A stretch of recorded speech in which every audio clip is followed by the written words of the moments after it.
आपण उत्सुक आहात सगळे सिनेमा बघायला. तर मी एवढंच सांगेन की खूप मेहनतीने हा सिनेमा बनवलेला आहे. लेखक दिग्दर्शक सुबोध खानोलकर आहेत, समाज लेखक गुरु ठाकूर आणि त्यांची गीतं आहेत. तर मी आता प्रमुख भूमिका केलेली आहे. कशी झाली तुम्ही बघालच तुम्ही.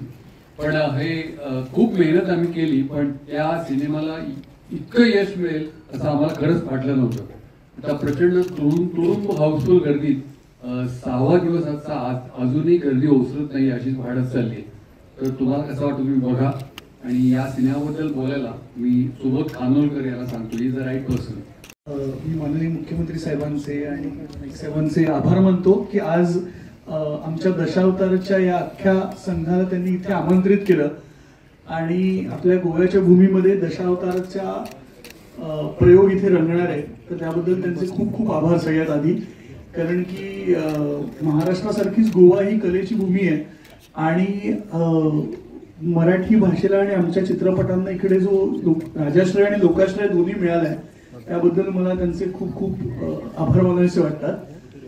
जसं दिलीप काका म्हणाले की आम्ही खूप प्रामाणिकपणे मेहनत घेऊन गेली कित्येक वर्ष मेहनत घेऊन या चित्रपटाची निर्मिती केली आहे.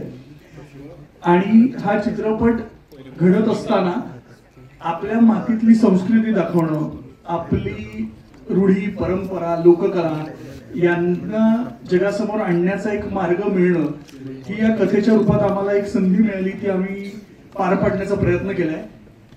त्यात काही चुकलं मकलं असेल तरी पण ही जी रंगपूजा आहे ती तुम्ही गोड मानून घ्या अशी मी तुम्हाला विनंती करेन.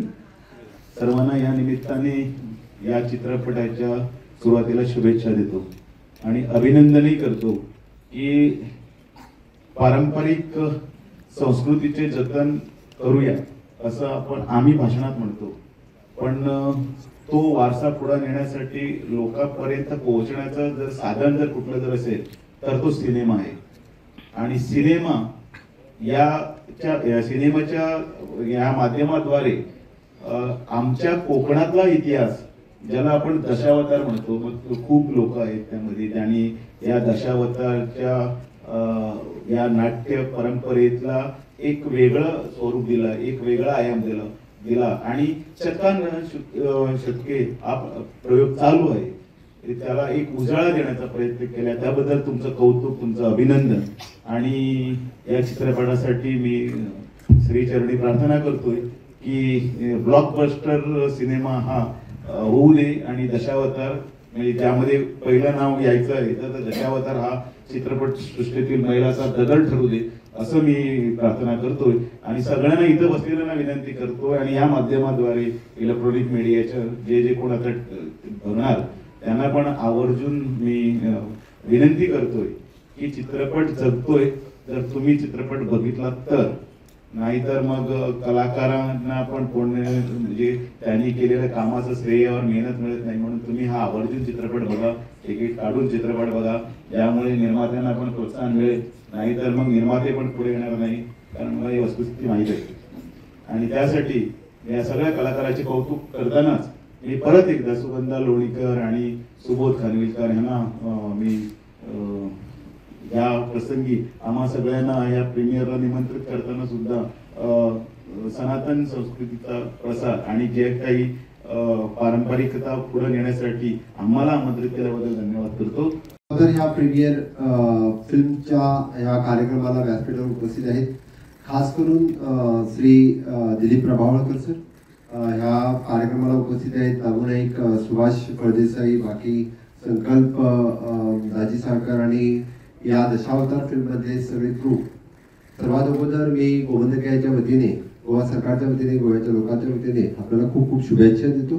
कारण दशावतार हा तसा म्हणजे महाराष्ट्रातल्या कोकण आणि त्यानंतर गोव्यातल्या प्रत्येक गावागावामध्ये दशावतारी नाटक हे बघितलेलं आहे. आजही बघतात. आजही जर आपण म्हटलं की दशावतार नाटक जर लावायचं झालं आणि जर ते व्यवस्थित येतं, आमच्या साखळीच्या थिएटरमध्ये दरवर्षी 2 तरी दशावतारी नाटक आम्ही करतो आणि ते तिकीट काढून हाऊसफुल होतात दशावतारी नाटक. एवढी दशावतारी नाटक पाहणारी लोक आहेत आणि दशावतार खऱ्या अर्थाने आपण दादा राणे या ठिकाणी आहेत त्यांना माहिती आहे. कारण साखळी आणि पूर्ण परिसरामधला लोक कशा पद्धतीने त्यांना डोक्यावर घेऊन ते नाटक बघतात.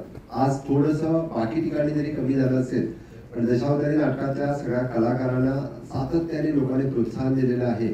म्हणजे ऍक्टिंगमध्ये असेल, भाषणामध्ये असेल, की ती एवढे तरेबाज असतात की त्यांना भाषण कधी पाठ करायचं पडत नाही, तर कधी गाणं कधी पाठ करायचं पडत नाही. पण सेम थिंग एक दशावतार पिक्चर फॉर्ममध्ये आणून ते खूप मोठ्या पब्लिक समोर नेण्याचं काम हे आपण सगळ्यात म्हणजे डायरेक्टर, प्रोड्युसर, लेखक, दिग्दर्शक आणि या सगळ्यांनी केलेलं आहे. त्यासाठी मनापासून आपल्या खूप खूप अभिनंदन. कारण अदरवाईज दशावतार हा लिमिटेड पब्लिक पर्यंत राहिला असता आणि तो खास करून म्हणजे कोकणी पब्लिक जो आहे आणि मालवणी पब्लिक आहे ह्यांच्या पुरताच राहिला असता.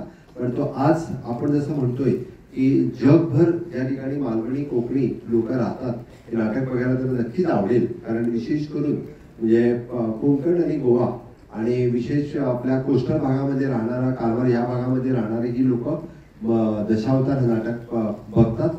आणि विशेष करून म्हणजे गोव्यामध्ये त्यांना मोचेवाडकर सुद्धा म्हणून ओळखले जातात. कारण मोचेवाडकर ही त्यांची कंपनी आहे हा दशावतार प्रयोग करणारा. त्यासाठी वेगवेगळ्या स्टोरी, वेगवेगळ्या नाटकं त्यांनी दशावताराच्या प्रयोगाने सातत्याने लोकांसमोर ठेवलेल्या आहेत. पण हा फिल्म ह्याच्यामधून आल्यापासून कितीतरी म्हणजे मी खास करून म्हणेन की यंग जनरेशन पर्यंत दशावतार पोहोचवण्याचा काम आपण सगळ्यांनी केलेलं आहे. अदरवाईज आत्ताचं यंग जनरेशन तिथं बसून त्यांनी नाटक कधी बघितलं नसता. म्हणून आपल्या सर्वांचं खूप खूप अभिनंदन. मी सगळ्यांना आवाहन करेन की ज्याने हे नाटक अजून बघितलं नाही त्याने मुद्दामून पिक्चरने बघितलं नाही त्याने ही फिल्म बघावं. आणि त्या निमित्तानं खऱ्या अर्थाने की दशावतार ही संस्कृती जी कोकण आणि गोवा ह्या मोठी लिमिटेड होती ती सगळ्यापर्यंत पोहोचेल आणि विशेष करून यंग जनरेशनला दशावतार समजेल हे समजणं फार गरजेचं आहे. पुन्हा एकदा आपल्या सर्वांचं खूप खूप अभिनंदन, मनपूर्वक अभिनंदन. Subscribe Prudent social media channel and press bell icon for latest notifications.